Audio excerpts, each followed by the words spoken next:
Sehingga nanti kita bisa berkehendak sebagaimana Allah berkehendak. Tapi bukan buat sombong. Kita berkehendak ketika memang harus berkehendak. Yang disebut harus berkehendak itu adalah ketika kita sudah tidak ada jalan lain. Untuk bela diri ketika kita sudah tidak ada jalan lain, mau tidak mau. Kita sudah memaafkan dia, tapi terjadilah apa yang terjadi. Allahu Akbar. Ben, saya pengen satu hal lagi, ada nggak hal yang belum pernah dilihatkan di pemirsa, bisa dilihatkan ke pemirsa, mungkin jangan dari teman-teman Bang Ben, tapi dari teman-teman kami nih yang ada di sini. Oke. Nah, terus di bagian sesi terakhirnya, kebetulan host minta saya mempertunjukkan sesuatu yang belum pernah saya perlihatkan di muka umum, maksudnya di video YouTube atau dimanapun. Di video saya tadi di Facebook itu kan untuk kalangan murid saya saja. Nih, mari kita dengar. Bang Ben, saya pengen satu hal lagi, ada nggak hal yang belum pernah dilihatkan di Jadi ada nggak hal yang belum pernah diperlihatkan pada pemirsa, bisa dilihatkan di sini, tapi bukan pada murid-murid abang, pada kru kami katanya. Ya, kita lihat aja. Bang Ben, tapi dari teman-teman kami nih yang ada di sini. Oke, siap. Ini menarik. Apa yang orang tahu ya? Yang orang tahu tenaga dalam itu hanya berfungsi ketika orang marah ya. Padahal sebenarnya dalam kondisi tertentu orang yang tidak marah juga bisa. Jadi kita nggak perlu tunggu saya katakan orang. padahal dalam kondisi tertentu juga bisa. Jadi makna kondisi tertentu itu adalah ada kunci, ada rahasianya di kondisi tertentu itu. Jadi bukan seperti yang biasa orang latihan begini-begini, tidak. Itu pengalaman yang membuat kita mengerti hal itu. Pengalaman di jalanan. Oke, kita lanjutin. Kesempurnaannya. Boleh saya minta teman-teman yang bisa dipraktekkan? Oke, jadi boleh siapa saja ya, yang penting dari kru ya. Abang pilih. Oke. Izinkan saya agar ini terjadi. Dia nggak bakal bisa bergerak. Ya. Dia bergerak bagaimanapun nggak akan bisa. Coba bergerak. Baik sahabat semua, sebelum melanjutkan menonton video ini, silakan di subscribe channel saya ini dan diklik ikon loncengnya. Terima kasih. Baik sahabat semua, Assalamualaikum warahmatullahi wabarakatuh. Sahabat, ketemu lagi dengan saya di sini. Oke sahabat, saya akan memang melihat video orang memakai tenaga dalam, terus orang kaku atau segala macam, bahkan sampai ada sulap merah yang mengundang guru besar salah satu perguruan tenaga dalam. Jadi gini sahabat, saya tahun 2014, ini 8 Desember, mungkin yang memperagakan hal-hal seperti itu, permainan seperti itu saya awalnya. Dan akhirnya diikutin oleh orang-orang lain. Nah, kalau diikutin oleh orang-orang lain itu berarti dia kan tidak memahami bagaimana kinerjanya sebenarnya. Karena berbeda dengan latihan sama di jalanan. Jadi ketika ada orang yang diundang untuk pembuktian itu berarti yang mau pembuktian untuk ketemu orang itu adalah dia tidak pernah punya pengalaman di jalanan. Sehingga tidak mengerti bagaimana urutan-urutan kejadian di jalanan itu. Sebab Allah menciptakan suatu kejadian selalu sebab akibat. Jadi ketika kita ingin mengakibatkan sesuatu maka kita buat proses sebabnya. Kalau proses sebabnya tidak mencukupi, maka dia tidak akan berakibat yang seperti kita inginin. Jadi pengetahuan itu seperti itu. Nah, pada 8 Desember 2014 itu, di video saya ini, coba sahabat lihat. Mungkin sebelum tahun-tahun begitu nggak ada video yang kayak gini. Di sini saya tulis keterangan, jangan mengambil kesimpulan apapun tentang video ini. Video ini saya tujukan hanya untuk hiburan bagi sahabat semua, dan sebagai bahan pembelajaran bagi seluruh muridku. Itu artinya apa? Yang rahasianya kenapa itu bisa terjadi, itu ilmunya. Nah, dengan video seperti ini aja, artinya banyak orang yang mencontoh-contoh dan mengatakan bahwa pasti hasilnya seperti itu, padahal tidak. Ini mari kita lihat dulu videonya.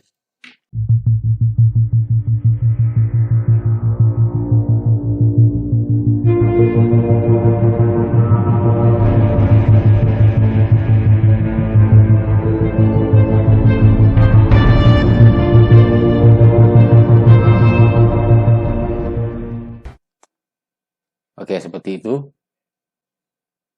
Tahun 2016, saya ditelepon oleh pihak MNC TV mau diundang sebagai narasumber tentang silat. Nah, ketika saya ditelepon, saya menolak. Saya katakan, perguruan lain saja, guru-guru besar yang lain saja. Saya tidak mau, saya bukan siapa-siapa. Akhirnya ternyata mereka memang telah menghubungi orang-orang lain, guru besar yang lain, dan justru ada memang para guru besar itu dia malah mau membayar asal dia menjadi narasumber. Tapi uniknya mungkin karena saya tidak mau, akhirnya MNC TV ini penasaran dan dia datang akhirnya ke rumah. Sampai ketika datang ke rumah saya bilang saya juga nggak mau. Justru dia katakan justru karena abang tidak mau, di sini kami akhirnya berkeinginan mendengar dari abang, karena abang tidak ingin seperti yang lain-lain. Dalam keseharian juga saya tahu abang bermedia sosial selalu menjadi inspirasi saya lihat dan tidak pernah sombong. Ya udah akhirnya boleh saya bilang kan.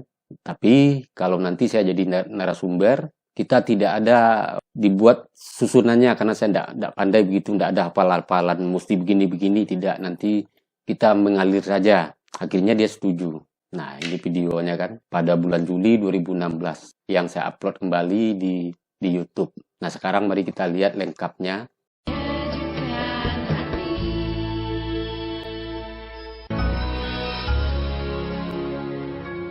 Assalamualaikum warahmatullahi wabarakatuh. Ketemu lagi dengan saya Eko Bando dalam acara Mozaik Islam. Pemirsa, hari ini kita akan berbicara tentang kebudayaan dan kekayaan Nusantara yang ratusan bahkan ribuan. Dan hari ini kita berada di daerah Sumatera Barat dengan banyaknya filosofi dan juga kebudayaannya. Salah satunya adalah tentang pencak silat. Kita akan berbicara dengan tokoh Bang Benny Budaya yang ternyata sudah mendunia, sudah mempopulerkan kebudayaan ini ke seluruh pelosok negeri dan juga pelajar-pelajarnya di seluruh Singapura, Malaysia dan sekitarnya. Meliputi kekayaan spiritual. Dan hari ini kita belajar dengan pencak silat. Wah, luar biasa. Subhanallah, pencak silat ini sudah mendunia. Dan hari ini kita belajar dengan tokoh yang bernama Benny Budaya yang telah mengajarkan pencak silat Minang ini ke seluruh negeri, Singapura, Brunei, dan negara-negara tetangga. Bagaimana serunya? Bagaimana filosofi yang terkandung dalam pencak silat ini? Jangan kemana-mana. Langsung kita akan menghampiri dan menjumpai sosok seorang Benny Budaya. Ya, kalian tahu bahasanya dalam perguruan silat kita Pancasuci ini beda dengan orang lain. Kenapa bedanya? Kita tahu banyak di perguruan silat Minang itu diajarkan motonya begini, musuh pantang dicari, bertemu pantang dielakkan. Tapi kita beda. Apa bedanya kita dari mereka? Kita motonya begini, musuh pantang dicari, bertemu dipertimbangkan. Tahu maknanya? Ketika kita timbang, kita ukur kerugian dan keberuntungan, kalian hadir sebagai generasi pencak silat bertujuan untuk membaiki Nusantara ini. Bukan merecoki, bukan menjadi sok jago. Ya. Dan dalam khazanah ilmu silat kita itu dua. Ada silat fisik dan batin. Itu sebabnya juga moto kita dalam silat kita ini adalah zahirnya silat mencari kawan, batinnya silat mencari Tuhan. Paham kalian? Jadi ketika saya katakan zahirnya silat mencari kawan, kalian bergaul dengan siapapun. Tapi kalian harus lebih bergaul kepada orang yang memberdayakan diri kalian. Ya, kepada yang tidak memberdayakan, minggir dulu. Dan batinnya silat mencari Tuhan, maka kamu perlihatkan Islam itu bagaimana, kamu perlihatkan Nabi kita bersikap seperti apa ke masyarakat, kepada orang tuanya, kepada tetangganya, bahkan kepada keluarganya. Assalamualaikum. Waalaikumsalam. Sehat Bang? Alhamdulillah sehat. Abang sehat? Masya Allah. Jadi apa Bang, ini luar biasa. Tadi saya mendengar Abang sedang memberikan nasihat. Tadi cukup menarik nih di padepokan Pencaksilat Pancasuci ini. Tadi Abang menjelaskan apa tadi Bang? Motonya Bang? Ya, kita motonya musuh pantang dicari, bertemu dipertimbangkan. Bertemu dipertimbangkan. Ya, artinya tidak segala sesuatu yang mesti kita langsung menghajar orang. Masya Allah. Jika perlu kita minta maaf. Luar biasa. Bang, sekarang saya pengen tanya nih Bang, sejak kapan ya Abang menggeluti dunia silat Minang Bang? Betul. Jadi begini, kebetulan memang di keluarga besar saya, di kampung saya. Di mana tempatnya itu Bang? Di Solok Saning Bakar. Solok Saning Bakar, oke. Ya. Jadi keluarga kami itu turun-temurun dari ayahanda. Itu kita memang dari kalangan pendekar. Bahkan saat sekarang pun untuk keamanan di kampung saya sendiri itu abang saya yang pegang. Subhanallah. Jadi turun-temurun sudah ya? Turun-temurun, ya. Oke, Bang, kalau untuk memperdalami sendiri, abang belajarnya sendiri dari sejak kapan? Dari kecil kah? Apa memang abang belajar ke orang-orang lain atau gimana? Ya, jadi ketika belum mulai sekolah saya sudah belajar. Oke. Karena di rumah saya itu memang tempat latihan ramai-ramai. Jadi beliau ayahanda mengarahkan, terus kakak saya yang pertama itu yang mendidik saya. Jadi mendidik gerak silat, bahkan batinnya. Bang, saya kan sering mendengar nih Bang, kalau misalkan saya pernah melihat sinetron-sinetron di televisi ya, khususnya kalau misalkan saya pernah melihat di salah satu televisi negara gitu, TVRI khususnya, saya pernah lihat sinetron Midun ya, terusnya Sengsara Membawa Nikmat itu, terusnya ada Siti Nurbaya, itu kan memang saya melihatnya pemuda-pemuda Minang tidak jauh dari surau. Apa betul apa tidak itu Bang? Oh betul, jadi bahkan di masa saya, kami itu tidur di surau. Nah, surau itu bagi kami adalah tempat pendidikan akhlak juga pergaulan. Itu sebabnya para pendiri di Republik ini juga mengkaji, berjuang di surau seperti kami di Minang semuanya. Oke, baik. Saya pengen sekarang bertanya dengan ayah Anda. Abah, saya pengen tanya, Bah, tentang silat, Bah. Tentang silat itu, kalau misalkan Abah melihatnya seperti apa, ya? Silat itu adalah untuk gunanya namanya akan bela diri. Bela diri. Ya. Tapi bela diri itu bukan untuk kesombongan atau kecongkakan atau untuk berantem segala macam. Sesuai menurut kata anak saya tadi, ya motonya itulah. Lawan tak dicari, bertemu dipertimbangkan. Baik. Kalau misalkan zaman Abah dulu, apakah pemuda-pemuda, khususnya pemuda-pemudi ya, wajib belajar silat atau memang diwajibkan atau cuma hanya sekedar anjuran saja dulu? Kalau semasa Bapak dulu itu memang diwajibkan. Diwajibkan? Ya. Apalagi kalau anak kami, kalau di Minang, kalau dia pergi ke rantau, harus belajar. Jadi kalau merantau memang harus belajar bekal itu ya? Bekal. Nah kalau misalkan biasanya, kalau misalkan anak-anak itu biasa latihan setiap hari atau ada hari-hari tertentu? Ada hari-hari tertentu, bukan? Bah, mau nanya ayah, perbedaannya silat sekarang, perkembangannya dengan silat dulu apa sih? Sebetulnya dasarnya sama, tapi yang sekarang tuh banyak kelihatan yang keindahan. Keindahan. Kalau dulu? Kedulu tuh yang memang khusus untuk keindahan ada juga, tapi khusus untuk bela diri. Baik, luar biasa. Abang Ben, saya pengen nanya Abang Ben. Bang, semenjak Abang belajar, dari tahun saya pernah mendengar melihat catatan Abang dari tahun 93 Abang bergabung di Induk, organisasi pencaksilat IPSI khususnya. Apa sih yang Abang pengenkan dari silat Minang ini sendiri? Iya, sebenarnya tujuan saya mungkin bagi sebagian orang sekarang terlalu agung ya. Seperti moto yang memang saya bawa dari kampung ke rantau, ingin menjadikan silat Minang ini adalah ajang pergaulan, ajang pendidikan batin, dan ajang pendidikan kesopanan. Subhanallah. Jadi ketika saya mendidik mereka, saya mau dia menjadi orang terbaik di kalangan masyarakat. Ini menarik nih Bang. Tadi Abang bilang silat mendidik batin dan mendidik kesopanan. Artinya dalam silat ada pendidikan karakter. Iya. Kenapa kok ada itu? Jadi mungkin kita silat Minang yang banyak berhubungan dengan kasanah agama kita. Jadi bahkan segala gerak, cara berdiri itu pun juga disamakan. Seperti halnya ada berdiri alif. Coba boleh lihat Bang. Berdiri alif seperti apa Bang? Kalau berdiri alif begini. Terus berdiri ba begini. Ini ba. Kalau dal begini. Jadi semua diambil maknanya dari Islam. Bahkan ketika kita melangkah, kita baca mim ha mim dal. Jadi supaya ada Muhammad berjalan sama kita. Subhanallah. Nilai-nilainya terkandung di situ. Jadi ketika seorang siswa saya misal dia sombong di luaran, berarti fisiknya dia dapat, nilai sebenarnya tidak dapat. Bagaimana sebenarnya dia membawa perilaku Nabi kita? Karena dalam setiap gerak nadinya dia harus mengucapkan mim ha mim dal sebelum berangkat. Allah. Menyatukan diri dengan Muhammad. tak pantas mereka kalau berlaku yang macam-macam. Itu sudah sebenarnya mereka bukan murid saya. Allahu Akbar. Saya hari ini merasa hati terguncang Bang pada saat Abang ngomong dalam gerakan silat itu ada mim Mimdal. Mimdal itu lambang Muhammad itu kayak seakan-akan memang menunjukkan bahwa begitu agungnya akhlak Rasulullah sampai teradopsi dengan dalam silat Minang ini ya. Iya, iya. Allahu Akbar. Beliau inspirasiku. Beliau inspirasi orang Minang. Beliau inspirasi pesilat Minang. Jadi makanya disebut sebagai pesilat Minang pasti Muslim. Kalau tidak Muslim belum tentu Minang. Mungkin sekarang Minang sudah berkembang seluruh negara, tapi yang telah berkembang ke negara-negara lain pun dididik akhlaknya. Tapi mungkin soal mereka Islam atau tidaknya kami tidak bisa. Tapi yang jelas akhlak. Apalagi Bang pelajaran yang terkandung unsur ilahiyah dalam silat Minang selain tadi. Ya, banyak sekali. Apalagi Bang? Dalam silat Minang itu yang perlu diperhatikan adalah napas.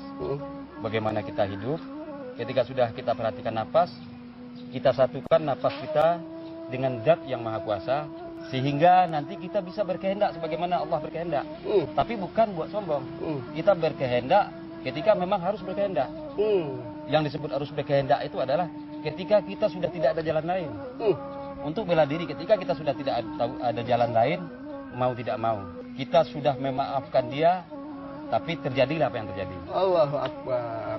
Hari ini saya benar-benar sangat luar biasa dan bersemangat kayak dengan mengorek banyak dari Bang Benny Budaya tentang silat Minang ini. Pemirsa, hari ini masih penasaran ya dengan silat Minang asli Nusantara ini? Masih banyak pelajaran-pelajaran filosofi, kearifan lokal, kearifan dalam kehidupan. Kita akan kupas setelah pesan-pesan berikut ini.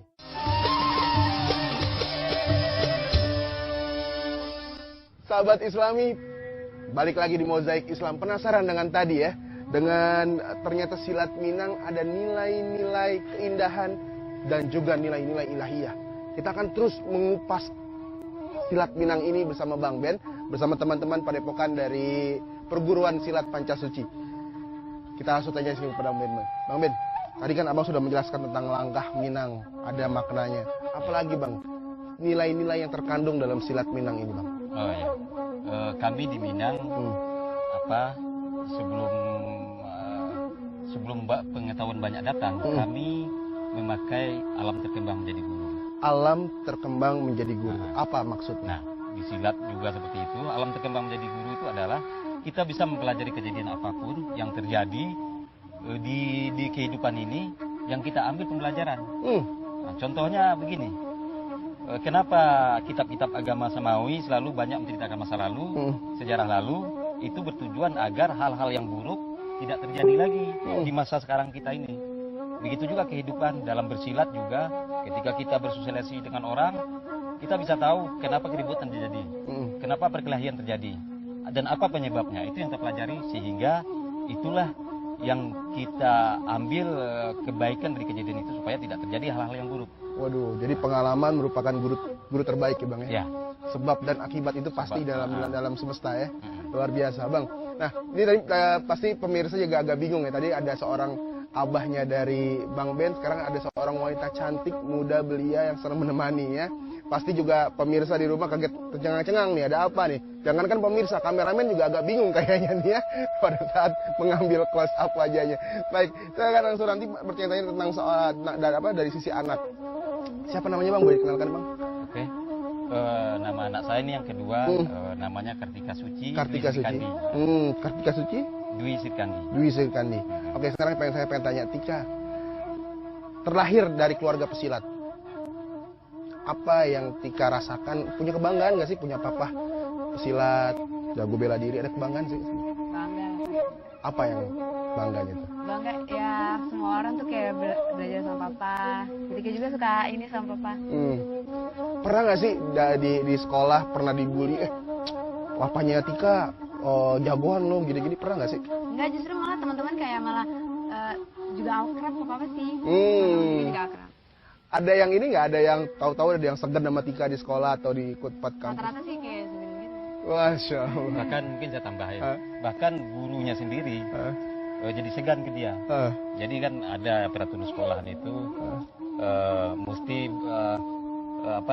dia naik kelas beli buku baru lagi. Kebetulan kakaknya kan juga di kelas di sekolah yang sama, jurusan yang sama.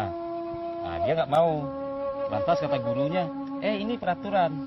Anak saya ini bilang ke gurunya, siapa yang bikin peraturan, Pak? Nanti saya tanyain, saya bilang ke papa saya. Langsung gurunya, bukan saya. Jadi ada sedikit ini juga ya dengan silat ini ya. Iya. Oke, Bang. Sekarang saya pengen tanya dengan Abang nih, metode pengajaran Abang dengan anak-anak murid-murid Abang. Ada tatarannya atau ada kelas-kelasnya atau memang ada tahapannya? Ya betul, semua pelajaran itu tentu ada tahapannya. Dan dari tahapan itu baik fisik maupun batin. Nah, ketika fisik kita tahu sesuai dengan tubuhnya, dan batin juga sesuai dengan dirinya. Kita meniru dari sini nih. Nabi besar kita Muhammad SAW, ketika beliau berbicara sama siapapun sesuai dengan akalnya. Nah, kita mengupayakan kemampuan batin kepada orang-orang juga mesti sesuai dengan akalnya. Jadi artinya ketika akalnya belum sampai, kita berikan sesuatu yang di atas akalnya, itu akan membahayakan. Nah, jadi kita sesuaikan. Kalau misalkan Abang sendiri memberikan saran kepada pemirsa dan juga mungkin pada yang suka dengan bela diri, sebaiknya kapan sih mulai belajar silat itu? Ya, kalau belajar fisik ini pengalaman saya, sebelum sekolah saya sudah dididik untuk berlatih silat. Nah, berlanjut baru nanti ketika berumur 12 diajarkan kebatinan. Jadi sisi terdalam dari diri kita yang bisa nanti kita manfaatkan untuk menjalani kehidupan dunia yang keras ini. Baik, Bang. Kalau misalkan tadi kan Abang bilang pada saat ditempa fisiknya, batinnya juga ikut berubah. Ya. Bagaimana nih? Kok bisa seperti itu? Ya. Jadi begini, seperti namanya ban mobil ya. Ban mobil itu, ban luar itu adalah fisik. Tapi ketika tidak dibekalin oleh ban dalam, batin, fisik itu rapuh. Artinya beban yang banyak dia tidak mampu. Dia tidak mampu membawa beban banyak, maknanya dia tidak mampu menghadapi masalah besar. Nah, jadi ketika kemampuannya bertambah, batinnya juga harus bertambah matang. Baik. Nah, Abang, saya mendengar cerita dari anak murid Abang, katanya Abang sudah mengajarkan ini silat dan juga khususnya seni tenaga dalam Minang ini ke beberapa negara-negara. Ya. Dan juga ada murid Abang tersebar di Brunei, Singapura, Thailand segala macam. Ya. Nah, bagaimana tuh Abang bisa sampai mendapatkan murid dari internasional? Ya, begini. Dari awal saya buka perguruan ini hanya berpikiran karya. Jadi mungkin saya agak berbeda dengan yang lain-lain. Karya, dan ketika mungkin karya kita itu kelihatan nyata sama orang menyampaikan dari mulut ke mulut. Nah, disitulah akhirnya saya interaksi dengan murid jarak jauh. Bahkan dalam bulan kemarin itu saya punya murid jarak jauh 3 orang, yang satu dari Yordan, satu dari Arab Saudi juga. Oke, subhanallah. Bang, lanjut Bang. Kalau misalkan masalah tadi Abang kita kembali ke fisik tadi, boleh diperlihatkan nggak sih Bang, fisiknya itu seperti apa sih yang pertama mungkin dibentuk di silat Minang ini? Oke. Tapi sebelumnya Bang jangan kemana-mana, pemirsa jangan kemana-mana sebelum kita akan masuk ke dalam peragaan silat Minang yang sesungguhnya. Kita akan lihat setelah pesan-pesan berikut ini.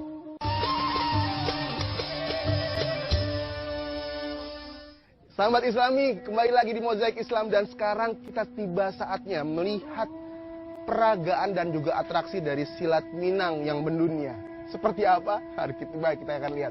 Bang Ben, penasaran banget nih saya dan juga khusus pemirsa di rumah pengen tahu nih silat Minang seperti apa. Mohon izin Allah untuk membuktikan kepada kami seberapa hebatnya silat Minang ini. Ya, nanti sebentar lagi akan disuruh anak-anak untuk peragaan sederhana ya. Sultan, silakan coba kelihatan gerakan kalian.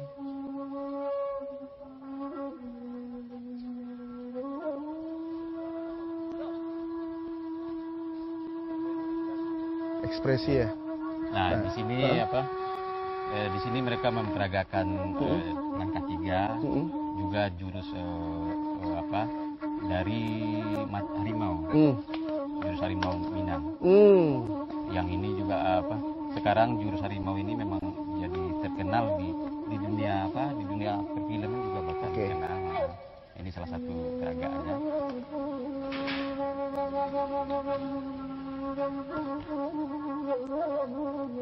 Nah, kalau celananya ini yang dipakai celananya namanya apa nih, Bang? Nah, kalau ini galembong namanya. Galembong. Nah, tapi sebenarnya yang untuk bela dirinya yang seperti itu. Kalau yang ini yang seninya nanti. Jadi ada apa? Kalau begini kan gerakan mereka bebas. Nah, kalau yang begitu itu buat seni tari, seperti tari piring segala macam, randai. Nah, tadi abang yang bilang tadi apa? Yap. Oke. Gerakan itu yang ada nama Muhammadnya itu di mana, Bang? Itu diperlihatkan satu-satu gitu. Oke. Karena tadi di antara gerakan tadi sudah ada Muhammad. Oh, Allah. Nah, tadi kan saya sudah contohkan yang alif itu seperti apa. Ketika dia baru memulai langkah itu sudah ada alif. Baik. Nah, ketika lam dia maju membuka duluan. Oke. Sekarang kita coba yang perempuan. Baik. Mana? Coba silakan peragakan terus. Bahkan dia hanya 7 orang bisa menghabiskan Belanda ratusan orang ketika itu. Ini cara hormatnya menghormati apa nih, boleh tahu? Ya, pertama kita ucapkan salam ke bumi, kepada langit dan berdoa kepada Allah supaya perjalanan permainan kalau ketika disilat permainan kita diselamati gitu. Jadi Oh, ini gerak sambutnya. ya, Ini tekniknya. Jadi silat ini memang sangat berarti buat seorang perempuan pada saat menjaga diri ya. betul, seharusnya perempuan yang lebih perlu. Karena kita laki-laki bisa langkah 1000. Jarakan patahannya juga segala macam ya. Iya. Luar biasa. Allah. Oke, terima kasih Ustaz. Nah, sekarang saya penasaran dengan tadi katanya Bang Ben tentang di Minang juga terkenal dengan yang namanya tenaga dalam. Ya, Apa kelebihan tenaga dalam di seni bela diri Minang ini? ya, kalau kita lihat soal kelebihannya mungkin saya pikir sama ya. Di sini hanya pemahaman. Karena kami di Minang itu ketika mempelajari sesuatu, itu kami mengkaji tubuh. Jadi alam semesta diciptakan Allah rumit, tapi Allah menciptakan tubuh manusia lebih rumit. Jadi tubuh manusia itu ada rahasia-rahasia yang akhirnya dia mesti sanggup menghadapi dunia yang keras ini. Jadi dengan mengkaji tubuh ini, akhirnya banyak hal-hal yang di luar logika bisa kita lakukan. Seperti halnya tenaga dalam. Jadi banyak orang tahu juga tenaga dalam ini hanya berfungsi ketika orang marah. Tapi sebenarnya ada juga ketika orang tidak marah. Nanti boleh kita perlihatkan. Baik. Jadi ketika dalam suatu saat tubuh kita terpengaruh oleh energi kejahatan, marah, ingin membunuh, dan berhubungan dengan orang yang mempunyai tenaga dalam, itu energi yang membunuh itu tidak mampu melukai atau menyentuh orang yang punya tenaga dalam. Oke. Nah, kalau misalkan boleh tahu Bang, kalau misalkan energi seperti ini, energi tenaga dalam ini bisakah disalurkan ke benda, terusnya ke apa misalkan ke rumah atau segala macam, bisa kan? Ya, kebiasaan itu memang bisa. Jadi kebiasaan murid-murid semuanya setiap dia mau berangkat kerja atau kemana, itu biasanya rumahnya dipagari dulu dengan energinya dia atau ya semuanya agar nanti rumah itu aman. Nah, lantas juga energi ini bisa untuk pengobatan. Kita pengobatan wajar dan tidak wajar. Nah, selama pengalaman saya kan dipanggil ke seluruh Nusantara ini. Saya mengobatin orang tidak bawa apa-apa. Sampai di sana hanya saya minta air orang itu buat saya isi tenaga dalam, isi energi buat pengobatan dan sembuh. Alhamdulillah. Baik, luar biasa, subhanallah. Nah, kalau Bang Raja sendiri, berapa lama setelah mempelajari silat ini sendiri? Sudah berapa lama? Mempelajari maksudnya? Mempelajari silat dengan Bang Ben ini? Sebenarnya saya belajar silat dari Bang Ben. Bang Ben waktu saya masih kelas 3 SD. Kelas 3 SD. Tapi saya bukan murid yang terbaik, mungkin, tapi saya yang terlatih. Oke, tidak terbaik tapi terlatih, subhanallah. Saya selalu mengikuti, tapi saya sampai sekarang masih belum yang terbaik kata guru. Oke. Nah, kalau misalkan Abang sendiri pada saat dengan belajar silat ini, apa yang Anda rasakan? Perkembangan apa yang Bela diri terus sama Mbak Ben, itu saya minta pengen tinggi gimana. Ternyata dengan bela diri ini ada juga yang bisa bikin kita tinggi. Subhanallah. Kebetulan dia pengen tak tinggi, saya pakai tenaga dalam ke kerikil, saya taruh di kakinya, nambah tingginya. Tambah tinggi saya sekitar, saya ukur di umur 25 21, tinggi saya 164. Saya ukur lagi 3 bulan kemudian, tinggi saya sekarang 169. Dan 170 sekarang. Kalau Bang Ben sendiri ternyata. Oke, kita akan kayak nggak berasa sekali bicara tentang pensilat Minang ini. Sahabat Islami, kayaknya banyak sekali yang akan kita bicarakan kembali dan kita akan kumpas kembali yang mana-mana setelah pesan-pesan berikut ini.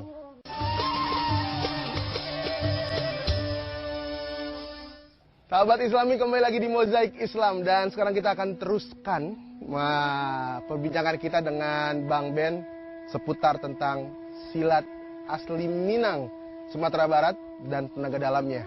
Bang Ben, tadi kita sudah dijelaskan masalah tenaga dalam tadi. Nah, saya tadi penasaran, katanya ada satu murid yang pengen belajar ke Bang Ben sampai 5 tahun dia menanti belajar dengan Bang Ben. Ini menarik nih, boleh kenal muridnya tadi Bang? Oke. Dan sebenarnya banyak murid-murid yang seperti itu. Bahkan para trainer terkenal pun saya bikin seperti itu. Karena saya mesti menilai dulu. Dan kebetulan salah satu, dia juga ahli pengobatan, ada di samping. Wah, Masya Allah. Assalamualaikum. Siapa nama? Chandra Halilintar. Chandra Halilintar. Wah, ini kalau Chandra Halilintar ini ngeri juga nih namanya Chandra Halilintar nih. Soalnya kalau udah ada Chandra Halilintar pasti hujan kayaknya. Nggak jadi. Bang Chandra, berapa lama tadi katanya menanti belajar dengan Bang Ben? Sebenarnya lebih dari 5 tahun. Lebih dari 5 tahun. Kenapa ingin belajar dengan Bang Ben? Karena karismanya. Masya Allah. Sebelumnya pernah belajar silat-silat yang lain? Pernah, tapi sedikit. Sedikit ya. Nah, sekarang saya pengen tanya, apa yang Anda dapatkan belajar dari Bang Ben? Pertama, mendapat rasa kepercayaan diri. Terus, mengerti akan alam. Dan pengobatan. Nah, saya menarik deh Bang Ben nih. Ternyata silat bisa diaplikasikan, tenaga dalamnya bisa diaplikasikan untuk pengobatan.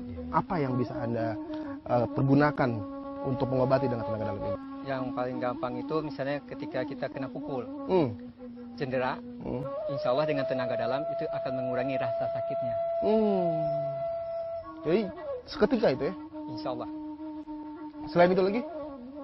Bisa dapat insya Allah mengobati penyakit medis, non-medis. Medis, non-medis. Medisnya apa aja? Medisnya penyakit-penyakit yang misalnya paru-paru, jantung, penyakit itu stres, itu kan termasuk medis juga ya kan? Caranya seperti apa Bang? Boleh tahu aplikasinya? Pertama, kita alirkan dulu tenaga kita ini ke tubuh si pasien. Setelah itu, kita kasih air dengan sebelumnya kita isi energi tenaga dalam dulu. Kita minumkan. Berapa lama belajar dengan Bang Ben? Itu tadi dibilang. Tadi kan menantinya 5 tahun. Belajarnya, proses belajarnya? Baru. Subhanallah. Bang Ben, ini menarik ya. Ternyata belajar silat, tenaga dalam bisa diaplikasikan untuk pengobatan. Artinya ada yang manfaat di situ. Bagaimana kok bisa terjadi seperti ini? Ya, karena berbicara energi dan tubuh manusia adalah energi. Ketika ada kerusakan, tentu ada energi yang tidak beres di tubuh manusia. Dengan kita masukkan energi, maka seharusnya sesuatu itu akan beres. Itu rahasianya. Oke, baik. Bang Ben, bisa pengen nanya lagi nih dengan Bang Ben dan juga muridnya Bang Ben ini. Ada pengalaman menarik dalam proses pengobatan dengan tenaga dalam? Ada hal yang paling berkesan gitu? Yang waktu kita pergi berdua ke Bandung. Kenapa tuh? Jadi ini penyakit aneh. Jadi ini seorang perempuan. Seorang perempuan? Kalau kita kan kalau ngomong harus ngadap gini. Iya. Ya kan? Face to face. Iya kan. Kalau dia enggak. Dia bilang, Bang mau kemana Bang? Gitu. Jadi buang muka gitu ya? Songong aja berarti kan. Ya kan? Penyakitnya aneh. Ya karena saya waktu itu masih dalam taraf belajar, saya deteksi, wah nggak ada penyakit nih. Ternyata ya yang ngerasa itu Bang Ben, yang ngerasa. Gimana Bang Ben? Nah, jadi gini, penyakit itu anehnya begini, dia setiap berhadapan sama orang nggak bisa ngomong. Dan itu sudah dia berobat kemana-mana, akhirnya saya dipanggil, saya pergi berdua, saya suruh periksa sama dia. Ketika dia periksa, saya tanya, bagaimana Chandra? Nggak ada apa-apa katanya, saya langsung marah. Apa kata kamu? Ketika saya bilang apa kata kamu, saya langsung nggak bisa ngomong. Dan seketika nafas juga tidak bisa. Dan saya pucat ketika itu kan. Tapi karena langsung ingat, saya cabut di sini pakai tenaga dalam, saya buang, langsung orang itu sembuh sampai sekarang. Alhamdulillah, subhanallah. Jadi penyakit seperti itu saya belum pernah menemukan setelah itu, bahkan sebelumnya juga baru sekali ini. Nah, Oke, lucu tuh. Bang, sekarang Abang Ben, harapan ke depan Bang di Indonesia ini, perkembangan silat semakin mendunia kan. Kita sudah bisa melihat mungkin di Star Wars ada Iko Uwais, ada Kang Yayan segala macam. Harapan Abang dengan silat Minang ini dan juga tenaga dalam, apa harapan ke depan? Ya betul. Saya ingin silat Minang atau silat Nusantara ini semakin berkembang ke mancanegara, lantas berkembang juga sesuai dengan pola-pola masyarakat kita. Jadi kita perlihatkan bahwa orang Indonesia itu seperti apa, orang Minang itu seperti apa. Artinya ketika kita menyebarkan silat-silat Nusantara, khusus silat Minang, kita perlihatkan, kita siarkan bahwa orang Minang itu harus berlaku sebagaimana laku Islam ini. Subhanallah. Jadi itu cita-cita saya, semoga anak bangsa yang muda-muda dia kembali jatuh cinta kepada bela diri asli negara kita sendiri. Baik, subhanallah. Bang, tadi saya menarik Bang, kayak masih satu orang lagi saya penasaran dengan Bang Sultan tadi. Pengen nanya dengan Bang Sultan. Bang Sultan seberapa lama sudah belajar pencaksilat Minang ini? Kalau dalam bela dirinya mungkin udah cukup lama kali ya. Cuman kalau tenaga dalamnya baru. Berapa lama Bang tenaga dalamnya belajar? Bisa dikatakan sangat cepat. Sangat cepat? Sempat kaget sih, lah kok bisa ya. Bang, tadi yang abang jalankan itu apa namanya Bang? Itu silat harimau langkah 3. Silat harimau langkah 3. Itu asli Minang? Asli Minang, nggak ada campur-campurnya. Berapa lama untuk belajar langkah 3 tadi? Tergantung di pemahaman sih sebenarnya. Kita belajar tuh setelah mengaji ya malam. Setelah mengaji. Jadi nggak bisa dikatakan sekian lama itu nggak bisa. Tapi targetnya paling lama untuk bisa memahaminya? Langkah saja. 3 bulan. 3 bulan. Subhanallah, luar biasa. Bang, saya menarik sekali nih Bang dengan masalah tadi. Harapan ke depannya Abang selain tadi satu hal tadi, apa lagi Bang satu hal? Ya, hal yang lebih penting adalah bagaimana silat dan tenaga dalam bisa berguna buat seluruh masyarakat Indonesia bahkan dunia. Allahu Akbar. Bagaimana dengan tenaga dalam juga kita bisa menyembuhkan penyakit apapun yang belum pernah orang sembuhkan. Alhamdulillah saya telah membuktikannya. Luar biasa. Baik pemirsa sahabat Islami, hari ini kita banyak belajar dari Sumatera Barat. Ternyata dengan pencaksilatnya punya nilai-nilai Islami yang sangat luar biasa. Artinya ini bisa kita pakai dalam kehidupan sehari-hari. Mungkin buat Anda di rumah kalau kita punya anak kecil atau segala macam, didiklah anak-anak kita dengan apa yang ada di dalam negara ini sendiri, di Nusantara sendiri. Silat ada nilai-nilai kebudayaan, silat ada nilai-nilai keagamaan yang terkandung di situ. Terima kasih banyak Bang Ben, terima kasih teman-teman dari Padepokan Perguruan Pancasuci. Bang Ben, saya pengen satu hal lagi, ada nggak hal yang belum pernah dilihatkan di pemirsa, bisa dilihatkan ke pemirsa, mungkin jangan dari teman-teman Bang Ben, tapi dari teman-teman kami nih yang ada di sini. Oke, siap. Ini menarik. Yang orang tahu ya, yang orang tahu tenaga dalam itu hanya berfungsi ketika orang marah ya. Padahal sebenarnya dalam kondisi tertentu orang yang tidak marah juga bisa. Jadi kita nggak perlu tunggu marah orang. Jadi disitulah kesempurnaannya. Boleh saya minta teman-teman yang bisa dipraktekkan? Oke, jadi boleh siapa saja ya, yang penting dari kru ya. Abang pilih. Oke. Ya. Izinkan saya agar ini terjadi. Dia nggak bakal bisa bergerak. Ya. Dia bergerak bagaimanapun nggak akan bisa. Coba bergerak. Nah, ini kondisinya bukan lagi marah. Itu kalau dibiarkan 3 hari akan 3 hari begini. Beliau juga. Oke, kita nggak boleh lama-lama. Atau coba kamu bergerak, bisa bergerak. Dia hanya akan bisa ngomong. Bisa bergerak. Sulit, kesakitan. Oke, saya bantu aja dilepaskan. Siap ya? Ya. Alhamdulillah. Aku luar biasa. Terima kasih.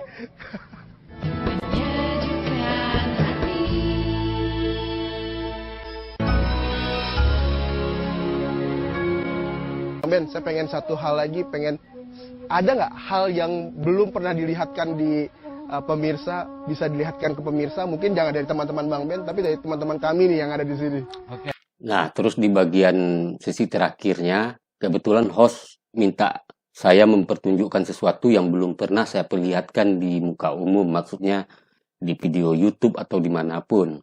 di video saya tadi di Facebook itu kan untuk kalangan murid saya saja. Nih, mari kita dengar. Bang Ben, saya pengen satu hal lagi, ada nggak hal yang belum pernah dilihatkan di Jadi ada nggak hal yang belum pernah diperlihatkan pada pemirsa, bisa dilihatkan di sini, tapi bukan pada murid-murid abang, pada kru kami katanya. Ya, kita lihat aja. Bang Ben, tapi dari teman-teman kami nih yang ada di sini. Oke, siap. Ini menarik. Apa yang orang tahu ya? Yang orang tahu tenaga dalam itu hanya berfungsi ketika orang marah ya. Padahal sebenarnya dalam kondisi tertentu orang yang tidak marah juga bisa. Jadi kita nggak menutup saya katakan orang. padahal dalam kondisi tertentu juga bisa. Jadi makna kondisi tertentu itu adalah ada kunci, ada rahasianya di kondisi tertentu itu. Jadi bukan seperti yang biasa orang latihan begini-begini, tidak. Itu pengalaman yang membuat kita mengerti hal itu. Pengalaman di jalanan. Oke, kita lanjutin. Kesempurnaannya. Boleh saya minta teman-teman yang bisa dipraktekkan? Oke, jadi boleh siapa saja ya, yang penting dari kru ya. Abang pilih. Oke. Izinkan saya agar ini terjadi. Dia nggak bakal bisa bergerak. Ya. Dia bergerak bagaimanapun nggak akan bisa. Coba bergerak. Nah, ini kondisinya bukan lagi marah. Itu kalau dibiarkan 3 hari akan 3 hari begini. Beliau juga. Oke, kita nggak boleh lama-lama. Atau coba kamu bergerak, bisa bergerak. Dia hanya akan bisa ngomong. Bisa bergerak. Sulit, kesakitan. Oke, saya bantu aja dilepaskan.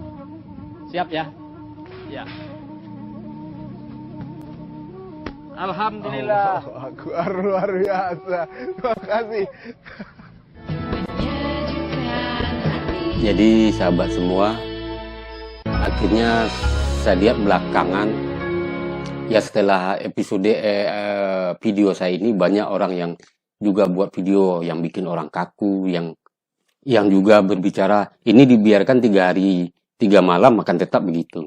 Nah, itu dari saya mulanya. Nah, apakah kejadiannya memang semudah itu? Tidak. Jadi ada strateginya, makanya di setiap video saya selalu saya katakan jangan mengambil kesimpulan apapun terhadap tayang video saya. Video saya jadikan hiburan buat sahabat semua dan bahan pembelajaran buat murid-murid saya. Dan di acara TV ini itu tidak ada rekayasa sendiri. Ya, itu memang langsung. Jadi tidak ada, ini langsung hostnya yang saya gituin. Dan ini adalah khasanah kita Nusantara. Ya, khasanah Nusantara, mari kita hargai. Oke sahabat, demikian sekelumit cerita tentang saya menjadi narasumber di MNC TV di acara Mozaik Islam. Nah, ini kekayaan kita ini. Mari kita hargai. Ada kok manfaatnya. Bagi yang tidak percaya juga tidak masalah. Tapi kan tidak perlu hal-hal begini. Mesti, saya kalau nggak ada buktinya. Bagi saya tentu itu tidak perlu. Ya kan, menghabis-habiskan hari itu. Menghabis-habiskan umur. Baik sahabat, terima kasih telah menonton video ini. Semoga ada manfaatnya dan sahabat terhibur. Bagi murid-murid saya, jadikan ini pelajaran. Terima kasih. Sukses bagi sahabat dan saya di sini serta kita semuanya. Assalamualaikum warahmatullahi wabarakatuh.